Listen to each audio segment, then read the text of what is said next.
Welcome back. After the bright lights and attractions of the gold saucer, it's time to dial it back a little and get in touch with the planet.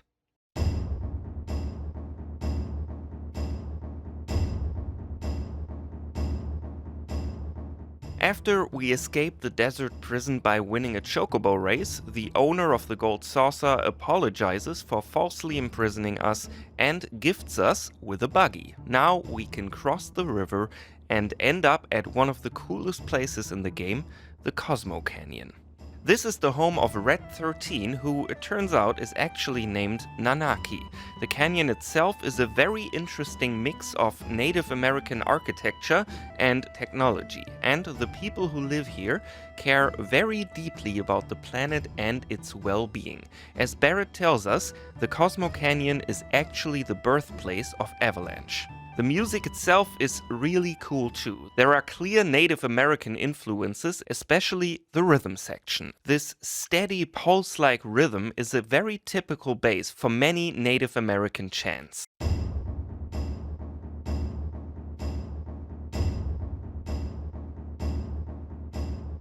Here again we see Uematsu's tendency to write these tracks in song form. Cosmo Canyon has a very clear verse-chorus structure. The main melody is played by a flute, which has a very specific sound, which is called a warble. It kinda sounds like the flute is rapidly going back and forth between different pitches. You can hear it in this part.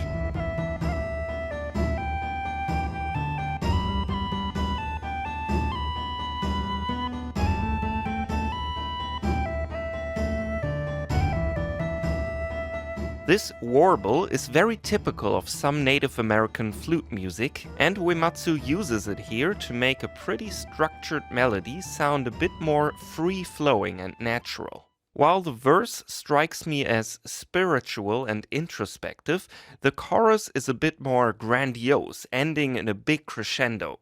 The electric guitar is a nice touch and might be a reference to the technology that is embedded in and embraced by the canyon.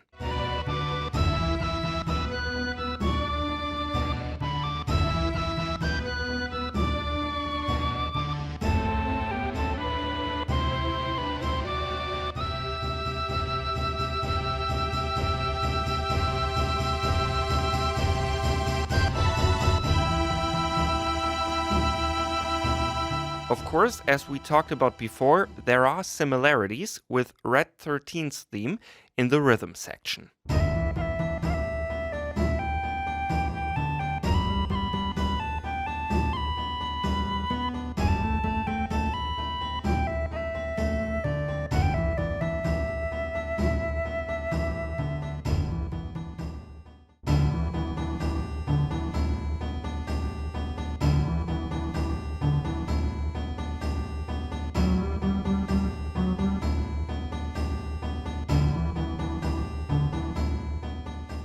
There are also references to The Great Warrior, but since we'll talk about that track later in this episode, we'll skip it for now. This whole track feels like a spiritual, even enlightening experience. On most video game soundtracks, actually on most soundtracks in general, this would be the standout track. But because this is Final Fantasy VII, it's just one of many awesome tracks. And that just shows you the strength of this powerhouse of a score.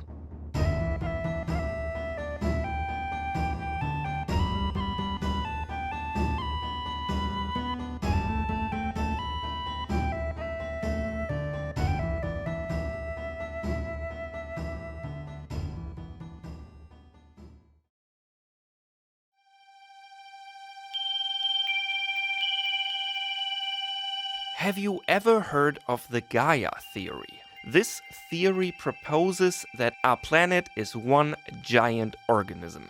While this is more of a philosophical theory than a scientific one, at least by 21st century standards, it is kinda beautiful, and it forms the basis for the world of Final Fantasy VII, which, very much not coincidentally, is called Gaia.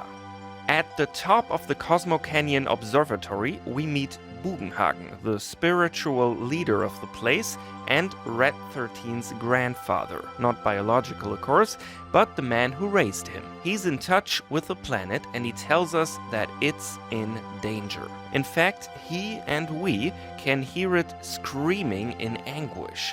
He takes us up to the observatory where we can see a very realistic and very impressive holographic projection of the solar system. Bugenhagen explains how when living things die, their souls and their consciousness return to the planet, becoming part of what he calls the life stream. What Shinra is doing with their Mako reactors is sucking up and destroying this energy.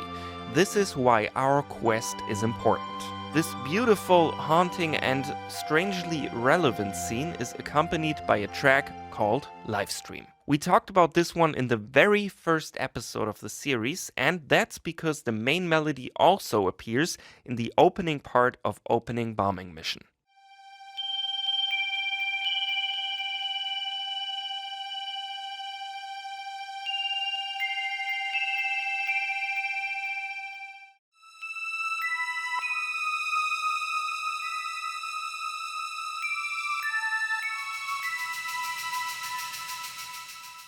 What really surprised me when listening to this track again, I remembered it being very ethereal and sort of free-flowing, but this is actually pretty structured.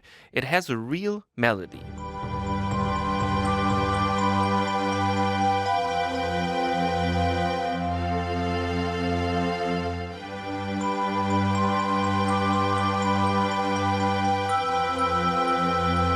Still, the airy and slightly fragile quality is apparent, especially because of the choice of instruments. Strings, bells, and reverb effects all contribute to this. There's also almost no percussion in here, except for these drums, which create a subtle connection to the Cosmo Canyon theme.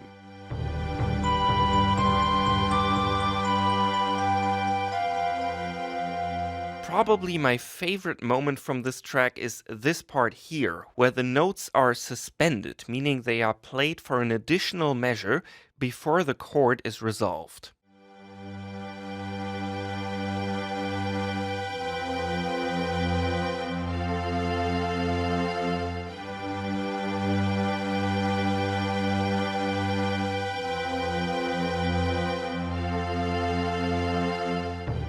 This is one of those songs that I never really think about, but when I do listen to it, I realize how great it is.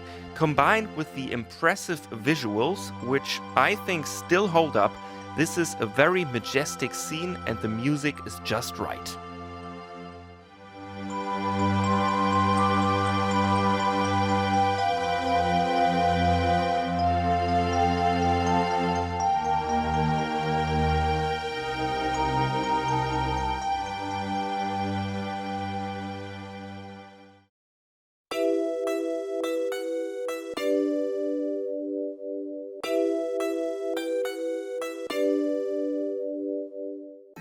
While we are taken on a life-changing journey by Bugenhagen, there is a second story going on, that of Red 13 or Nanaki and his family.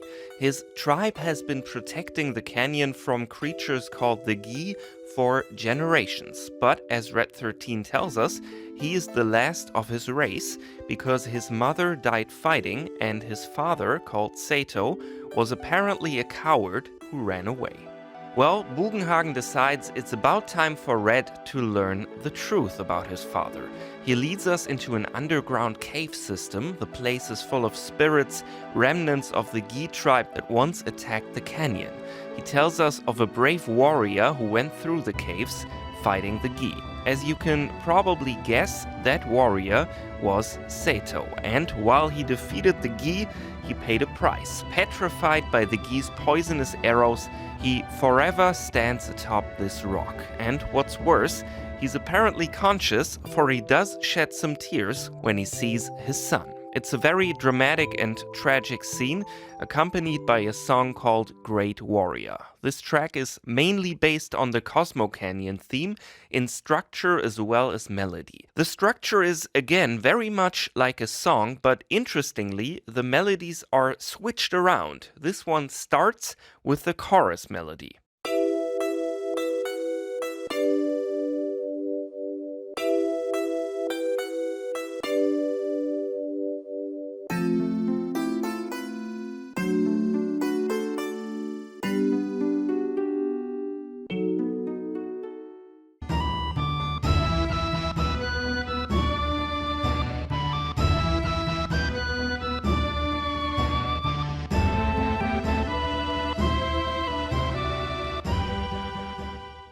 Then in the part that could be either a bridge or the chorus, it moves to a modified version of the Cosmo Canyon verse.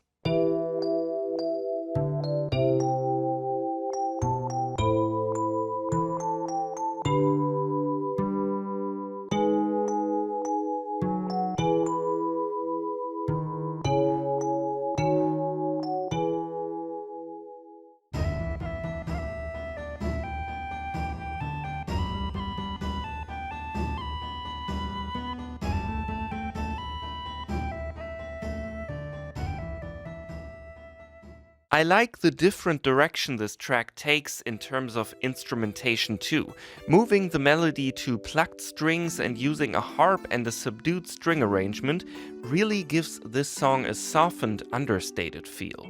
I mentioned this before, but I still think it's interesting how Red 13's theme and Great Warrior are both based on the Cosmo Canyon theme, but they don't actually have anything in common. I don't know if this is intentional, but it's kinda cool, as if Red and his father are completely different yet somehow linked because of the canyon, like they're two sides of the same coin, I guess. In any case, this track fits very well. What I like most about it, it turns the uplifting spiritual Cosmo Canyon theme around, and we realize there was an undercurrent of tragedy in there all along.